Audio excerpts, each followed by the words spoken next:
Hey everybody, thank you for watching. So I've got a little video for you guys. This is on my spring forecast for the Southwestern US. So every day I've been doing little spring forecasts for around the country, so different regions. So yesterday I did the Southeast, today I'm going to be doing the Southwest. I might do the Northwest today, or I might just leave it for tomorrow, but time will tell. Anyways, so we're going to be talking about basically the temperature outlook for the spring, not exactly the precipitation outlook. Um, but I just want to get a sense of like who's going to see the warm air first, and then where it's going to be heading and what kind of temperature pattern we're going to be looking at.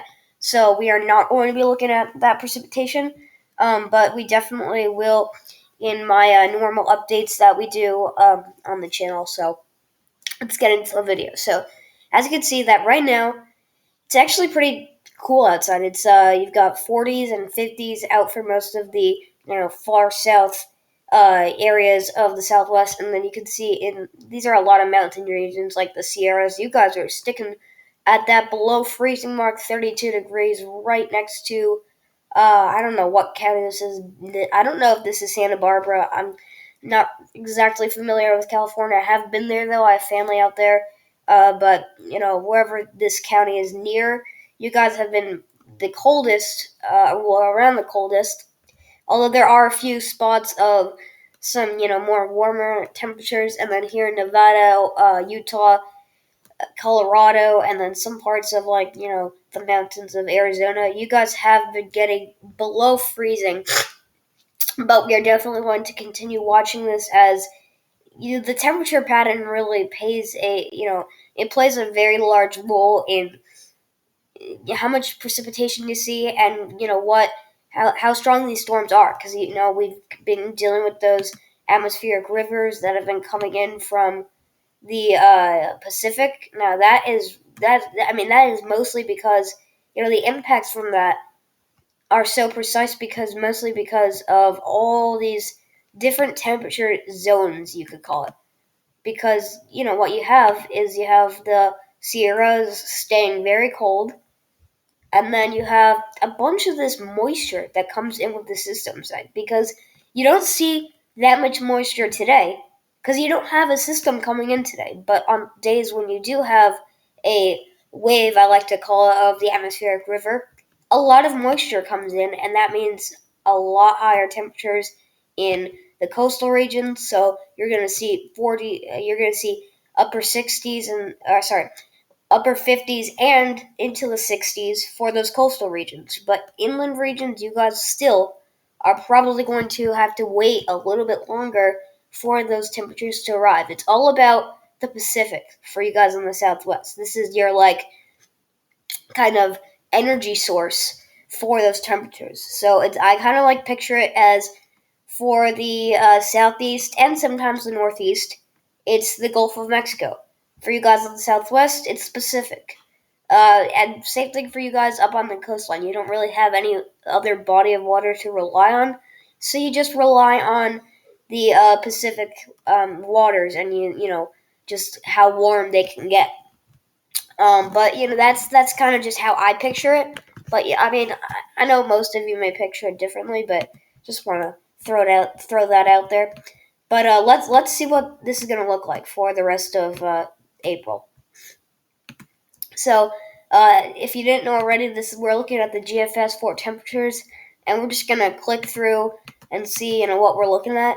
So today, this is the 6th. So by 8 p.m. tonight, you're gonna have temperatures into the 70s, the 60s. So it's gonna be a nice day today, but it's gonna start out pretty chilly. And then it won't get too warm in the northern half of California, but just off of the Sierras, like you can see the Sierras even getting above that freezing mark, you will have temperatures that could get into the upper 60s, so it'll be pretty nice out there. And then those will eventually drop back down, and it's just kind of I don't know, it's like late winter feeling in the evening and the nighttime, and then when you get into the daytime, it is back into the 70s, 60s, and then maybe the 80s for some of these deserts here across the the desert regions of the Southwest. But it'll definitely get warm, and then we'll just see this on and off. You see 80. You see now more consistent 80s for the extreme southwest areas. So like Arizona, New Mexico, maybe parts of western and southern Texas. And then I think this is around the 9th. So would this be? I'm thinking. I guess this would be Saturday. Look how cold it could get. You don't even have any warmth in just this pocket of warm air. This is all you have left. So most of the warm air could get trapped right in this little area, and you don't see any temperatures getting over 65 degrees. So, at one point, I think like later this week, at the end of this week, or the very beginning of next week, you're going to have temperatures really struggle to get over the 65-degree mark. But the Sierras will definitely get under 30 degrees for most of this spring. Until we get to May and June, that's when we will finally start seeing warmer temperatures return back to the Sierras, but it still won't be as warm as it could be along the coastal regions. So, like these regions, I'm going to kind of outline in red. You guys will definitely get the warm air first. It's just because there's going to be so much moisture being pumped out from the Pacific. Right now, the Pacific is actually at work, and it's trying to, get as much moisture as it can inland for the area of Northern California, Central California.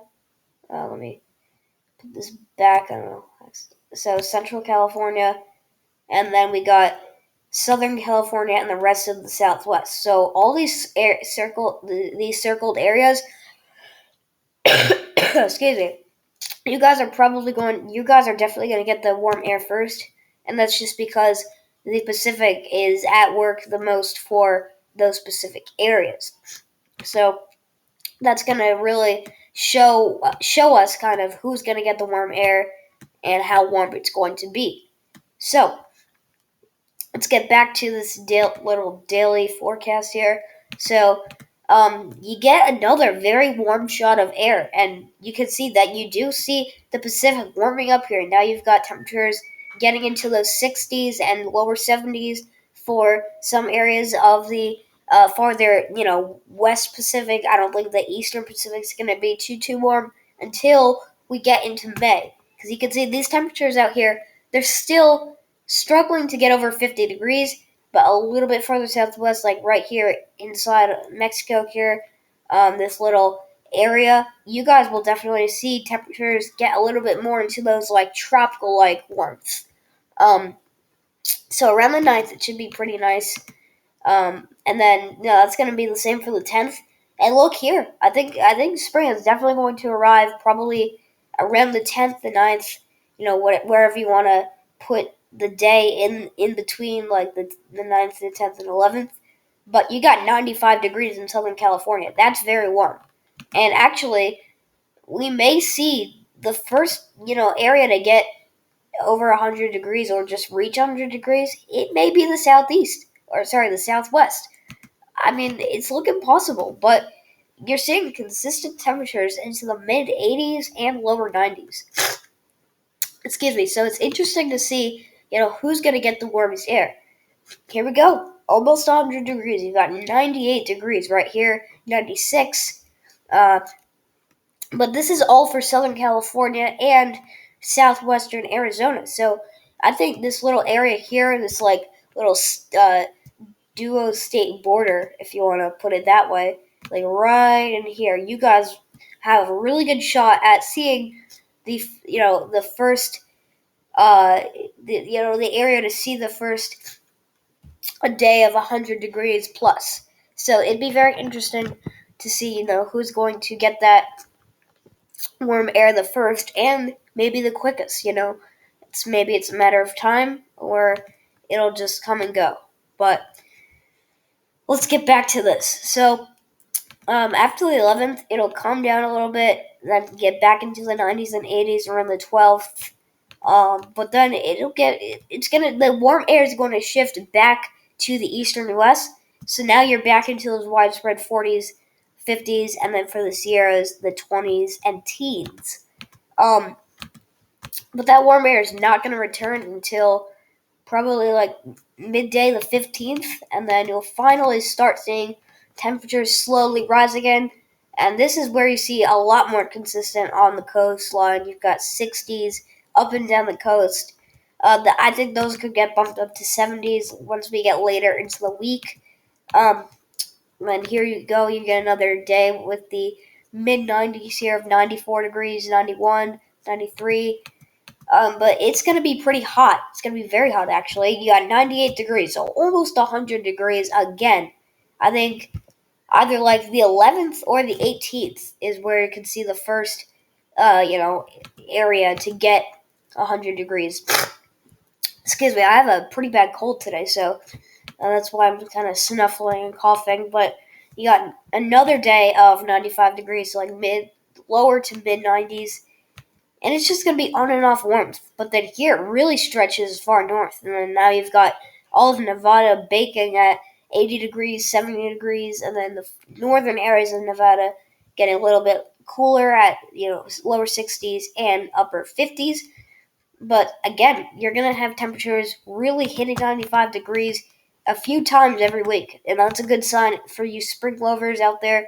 But then here comes another day where you just get everyone is clobbered by like spring-like warmth. It's just widespread. And then you get another day of upper 90s. Got 97 degrees here in Arizona. But yeah, so it's gonna be cold, very cold in the morning and overnight. And then it's gonna heat up very fast during the daytime. And it's gonna get very hot sometimes, or it'll just get warm. And then it'll quickly get back down into those like 50s and 40s. So that's basically what the pattern is going to be for each day and night. So we're just going to look at here the what the National Climate Center wants to say about this. So just to show you, what we're looking at, this is a 6 to 10 day temperature outlook. This was issued yesterday for April 11th to the 15th. And this is your key here. So you've got leaning above normal is this like orangish yellow, and then likely above normal is this more darker red. That's from 50 to 100% for likely above temperatures, and then leaning below is that like grayish blue, and then likely below is more darker blue. So it's pretty easy to look at, but we're just going to focus on the western U.S. So let's zoom in here. So you can see there's two boundaries of warm and cold air. You got the cold air staying off to the west, so you're thinking that maybe it's safe to say that you guys along the coastal region in California have to wait a little bit longer for that warmer air, because this is showing that you're going to have below average temperatures for pretty much all of California, all of Nevada, and a lot of Utah. But then those above average temperatures, that's only for like Colorado, Arizona, and New Mexico. So I think the warmer air could definitely be off to the west, and then the colder air is looking like it'll be, a little bit off to the warmer air will be off to the east, and then the colder air will be off to the west. So we'll see if this pattern stays, but this could obviously change. So just keep an eye on that. And we're going to move now to just the outlook for the month of the month of April. And you can see that you got equal chances for New Mexico and a bit of eastern Arizona, and then below normal for pretty much all of the southwestern U.S. So it should be not too bad the month of April if you're talking about like heat.